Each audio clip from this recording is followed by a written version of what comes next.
chair of today's event, Chief Secretary Mr. Swadhin Kshatriya,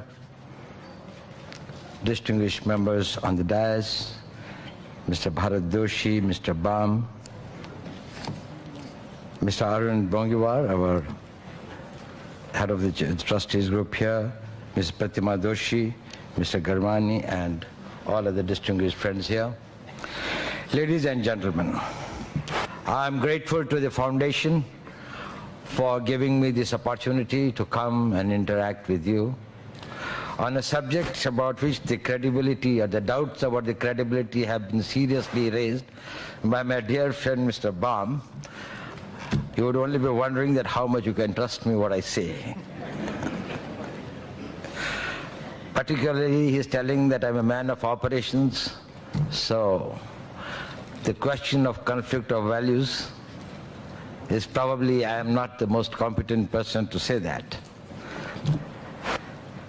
Friends, it's a great occasion for me today because we have assembled here in the memory of a great friend and a great colleague of ours, a great admirers of all of us we are, Mr. Lalit Doshi, who was one of the most promising officers, a man who in his short life had contributed a lot and probably had much more promise and potential that the country was deprived of.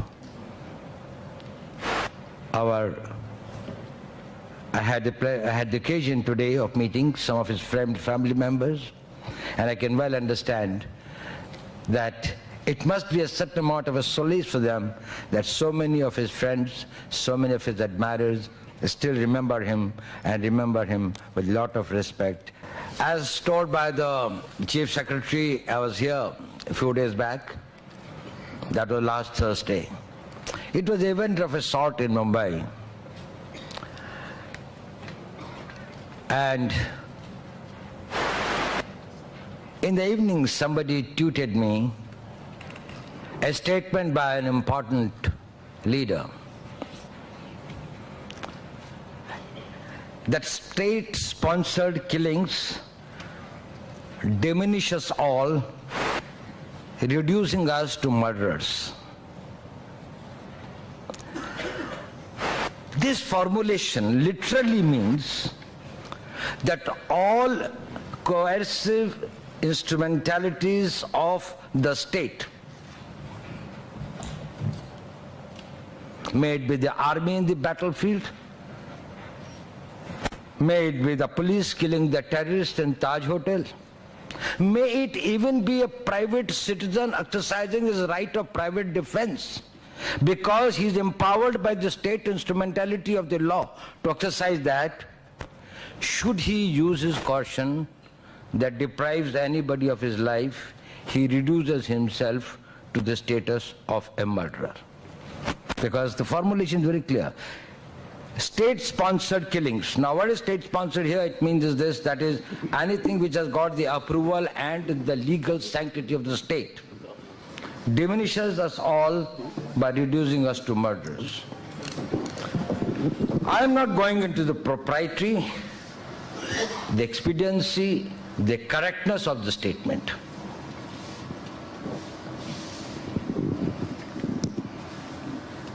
But it generates a very, very important discourse.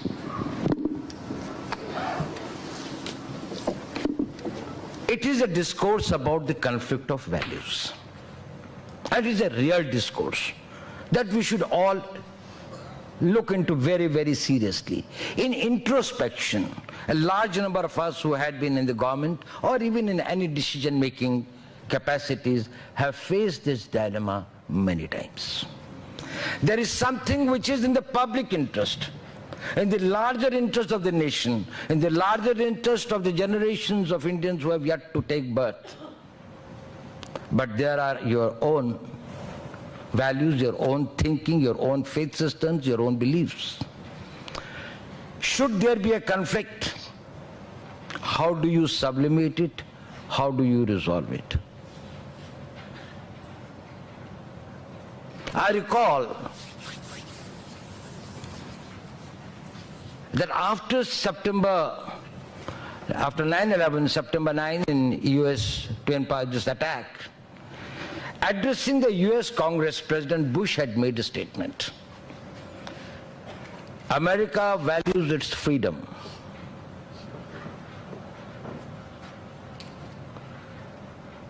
But should it come in conflict with the supreme interest of the state, the latter will prevail.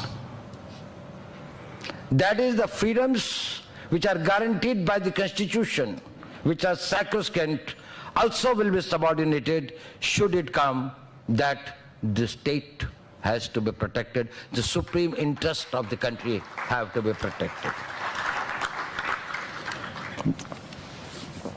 This dilemma comes in all walks of the governmental or the state's function, but it becomes particularly when it comes to the exercise of the coercive instrumentalities of the state.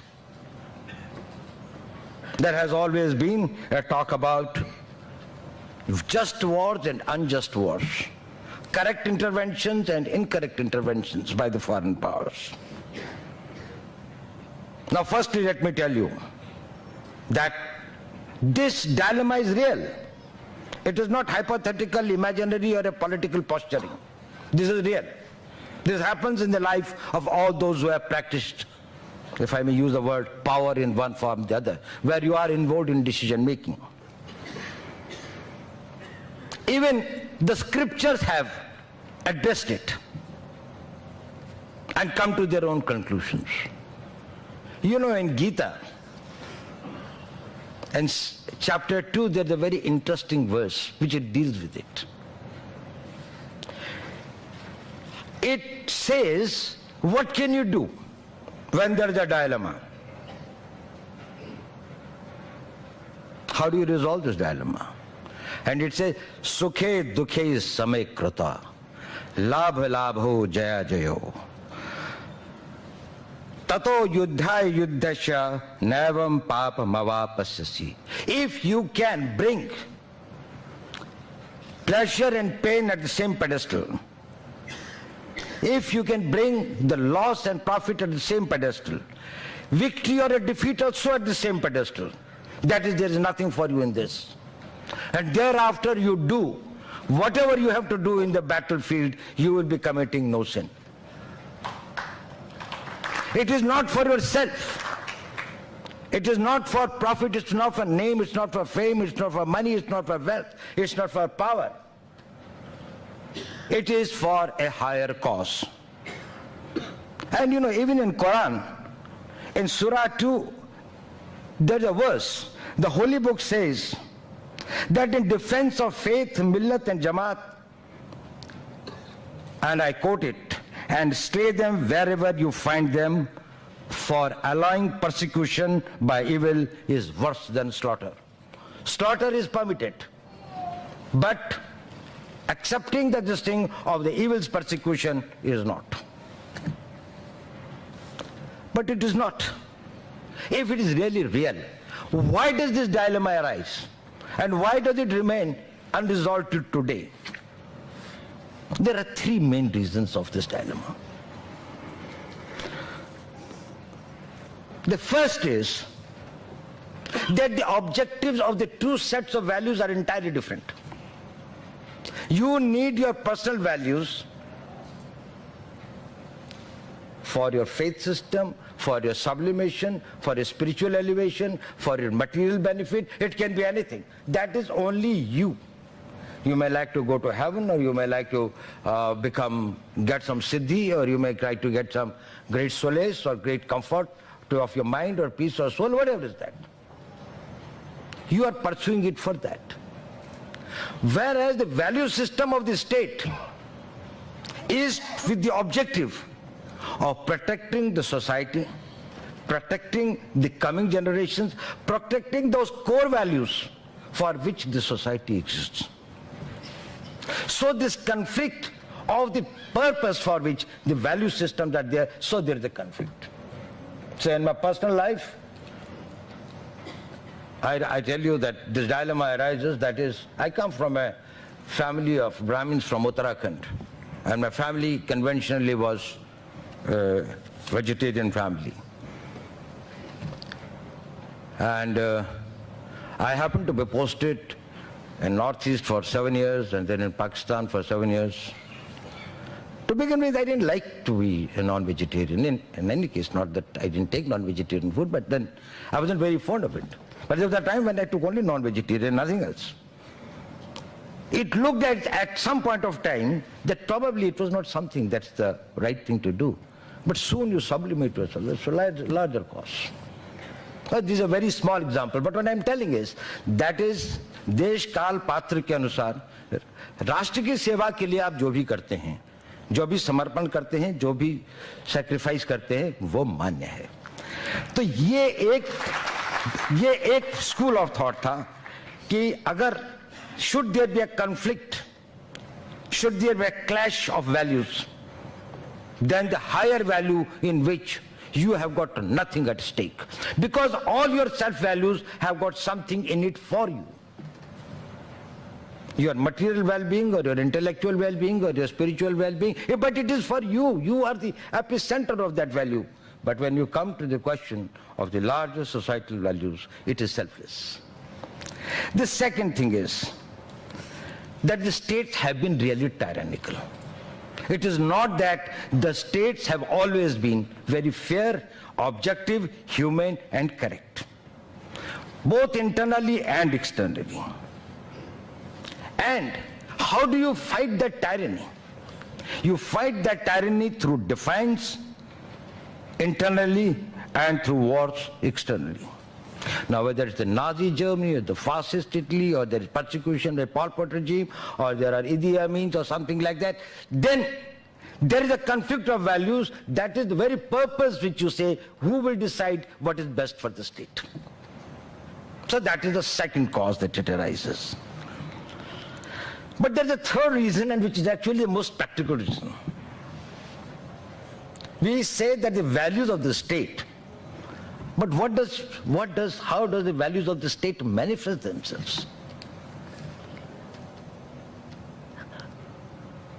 They are exercised by few individuals. In dictatorship or monarchies, by one or two, and maybe even in democracies, maybe another 200 people who are wielding real power. Leave aside the theoretical model. The recent survey of this thing, that how many people run the United States, it was 173 people. Totality who are running the state. The real power is exercised by them. And actually, the substantial strategic power is this thing by a much smaller group. That doesn't matter. But what matters is that they are all human beings. And when the decision making is done by them, they are also human beings, and they do not automatically transfer themselves from a model of an individual entity to a collective entity of a state.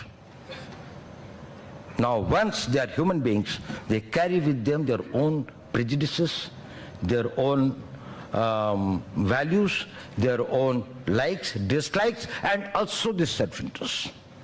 And therefore, the dilemma arises because of that. And that is why there have been views, very extreme views, about the morality of the state itself.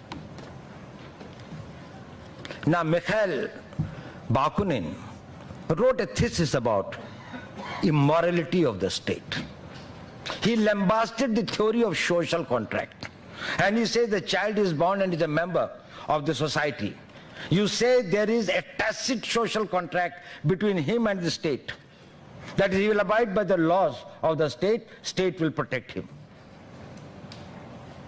He says this is a contract between the man who cannot speak, who cannot hear, who cannot understand, and a mighty power of the state. So this contract itself is vitiated.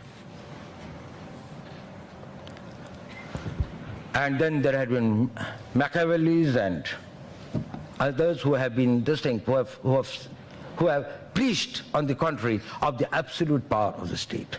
Thomas Hobbes, for example, he said that accepting all the authority of the state is the duty of every citizen. But it evolved. It evolved into this thing that, well, democracies in different forms came. And they say the quintessence of the democracy lies that the laws by which the people will be governed will be made by them, will be executed by the people whom they elect, but will be independently adjudicated by the people who are the experts of law. And therefore, the rule of law became the quintessence of democracy. Democracy is not necessarily this thing of the ballot box.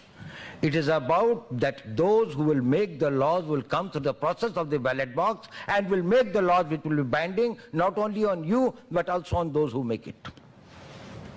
So that is how the extreme views were tried to be reconciled. But the people who came from the ballot box to make the laws, or the executive that was elected, could not always measure up to the confidence that was reposed by the people in their ability to protect the state, its citizens and its progeny. And that is why the dilemma gets into a state of confusion and fundamentals are lost, and therefore we think that probably much can be said on either side.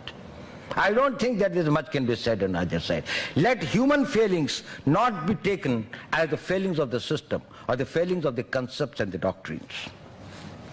Because at the end of the discussion, all thinkers have accepted one thing, and all practitioners have accepted one thing, that if human beings have to live in a community, it requires an order.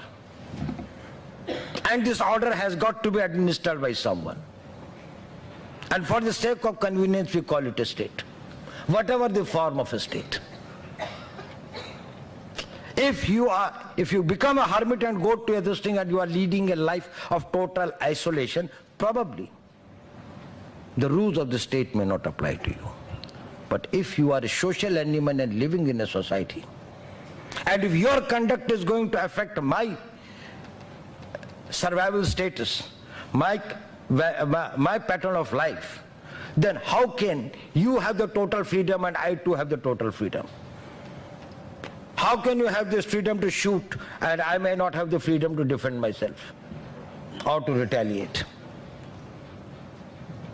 So an order will have to be made. Who will have freedoms up to what level? What are the costs and what are the responsibilities? There is another reason for that. That the citizens individually cannot protect themselves against large number of the new threats and this thing that came. It's only the collective security that can be provided to them. If you have got weapons of mass destruction or the modern wars or the nuclear weapons or the anything, terrorism, what can a single individual do against that onslaught? So the state became the necessary. But there's also another important point that, okay, like disarmament, you can't say that I believe in disarmament, so I'm throwing away my weapons, when everybody else will keep it. I believe in disarmament so that I can have such a powerful weapon that I can make all of you to throw your weapons. And therefore after I'll throw mine also.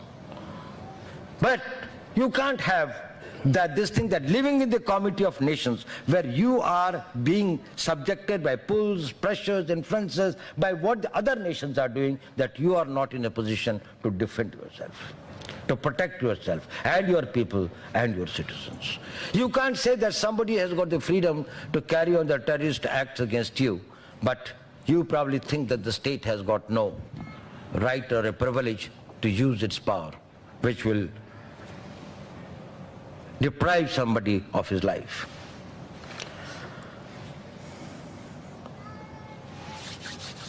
Now, when we say that state is inevitable, it is required, this organizational structure is required, then the first question that arises is, okay, what is the first duty, what is the first charge on this institution?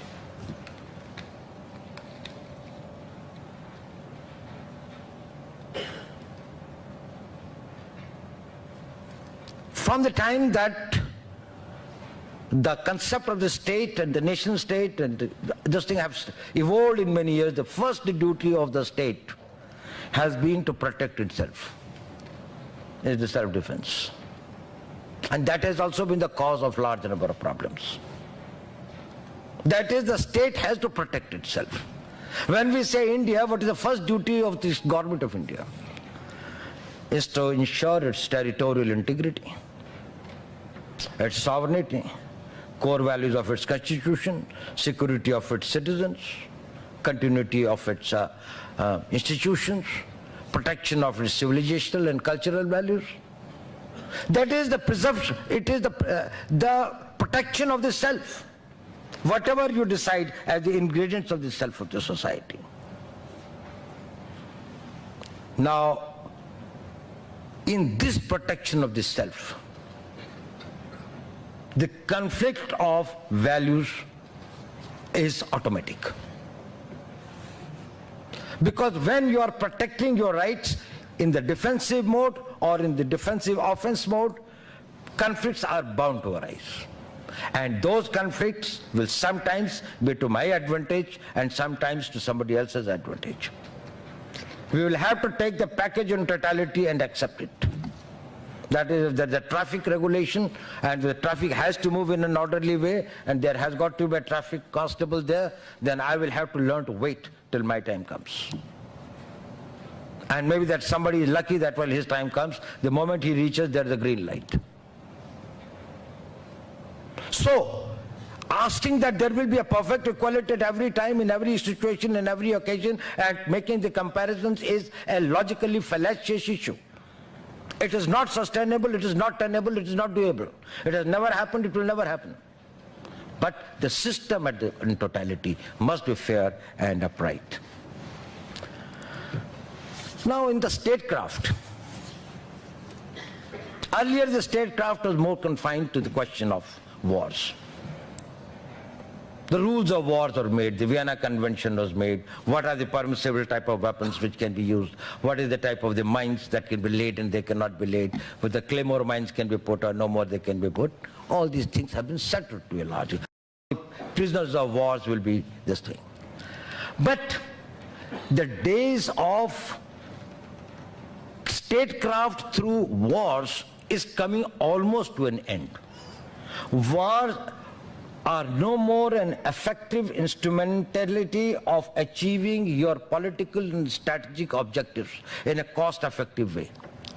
There is no guarantee that a very powerful nation with a huge arsenal, with a huge economy, with a huge intelligence capability, with a great scientific prowess, would be able to subdue even a small group of the terrorists. Whether it's the United States in Vietnam or the Soviets in Afghanistan. So people are increasingly thinking that probably it is not the most effective way. You are not able to achieve your strategic objectives through the mechanisms of war. That has evolved into the statecraft, the other institutions or the other props of the statecraft becoming quite important. In any case, like Walzer's theory about the morality of the war itself has brought into the focus. And even most of the countries which are engaging in war have found it that it has been unaffordable diplomatic cost for them to sustain that. So in this background, new instrumentalities like diplomacy, intelligence, perception management, your media and this thing, use of soft power, influencing the minds of the people, that have become the new instruments of the statecraft. In a way, have you ever wondered why the Americans decided to support the Islamic gun-wielding irregulars against a regular Soviet army? It had many options. When the Soviets made an entry in Afghanistan, they could have taken them militarily. They could have done their economic blockade. They could have taken it to the UN Security Council. They could have passed a resolution against them. They would have tried all means which are available to a much greater power of the world. But it resorted to something entirely different mechanism. That was the mechanism of the covert war. That is the proxy war. You are fighting against someone using somebody else's manpower, using somebody else's weapons. You fly the weapons from Egypt, which are of the Russian origin, send it to Peshawar and then distribute it to the Mujahideen and then send them to Afghanistan. Because they found that the other means of the statecraft were unaffordable against a country which had a great strategic weapon strength. Now that is the dilemma. That this statecraft, war is more transparent. But wars through other means which Clausewitz had defined is much more dicey and much more difficult to handle. These proxy wars, these covert wars, espionage, sabotage, subversion, influencing the minds of the people sitting in this hall. If I can make all of you think the way that I want you to think and behave, I wield a power over you. The real power in the coming times will not be wielded by those people who are going to have control over your lands, or over the technology, or over the means of production, or over the wealth. It will be wielded by people who can make you think the way that is in their interest. If I want you to buy a product and you buy that, I control your minds. If I want you to hate everything that is Indian, I want you to be ashamed of your culture and civilization, and if I achieve that, I win the battle. If you resist it and you are not able to do this thing, you win the battle. This is the battle of civilization, the battle of culture. It's basically the battle of minds. It is all by exercising through the soft powers. And statecraft has got us the new instrumentalities. Now, I think I've spoken for long, but basically I would like to conclude briefly by telling that state is necessary. And if it is necessary, protecting itself will continue to remain its supreme important role. And to perform that role, it will have to develop capabilities to protect its vital interests. And for that, it will have to employ the statecraft that is necessary to protect the state. Individual morality cannot be inflicted on the larger interest of the society and the nation, whereas the individuals must have the liberty and the freedom in their personal lives to have their liberties of following their values, but it cannot be superimposed on the larger interest of the society. There cannot be any unilateralism when the nation is threatened, and therefore the nation will have to take recourse to all means which are necessary to protect itself, not only for the present generation but for the coming generation. The state may belong to those who are its citizens today, but the nation belongs to those who were part of this thing 1,000 years back. Maharana Pratap and Shivaji are as much part of this nation today as they were when they were alive. And the people who have to come after 1,000 years, we owe a responsibility for them. And therefore we cannot subjugate and subordinate anything that is going to affect our long-term vital interest for the sake of these small things. So when state acts in a way which is judicial, which is fair, which is through due process of law and not for furtherance of any vested interest, its actions are totally correct and they are not murderous, and they are not that does not reduce you to the level of murderers. Let us all have the confidence and confidence to do what is right for the sake of the nation and not get confused about these artificial contraption of that there is a conflict. In reality, there is no conflict. In reality, there are parallel values in which there is a plurality of the values in which we can live. The generations have lived and the coming generations will have to live. In a family, we live with those plural values. We have got a relationship with our elders, with our parents, with our wife, with our children. They are all decided and governed by the different set of values. So it's not one thing that you can superimpose on others, and therefore the formulation that any instrumentality, any coercive instrumentality used by the state, reduce it to the status of murders is totally untenable. Thank you very much.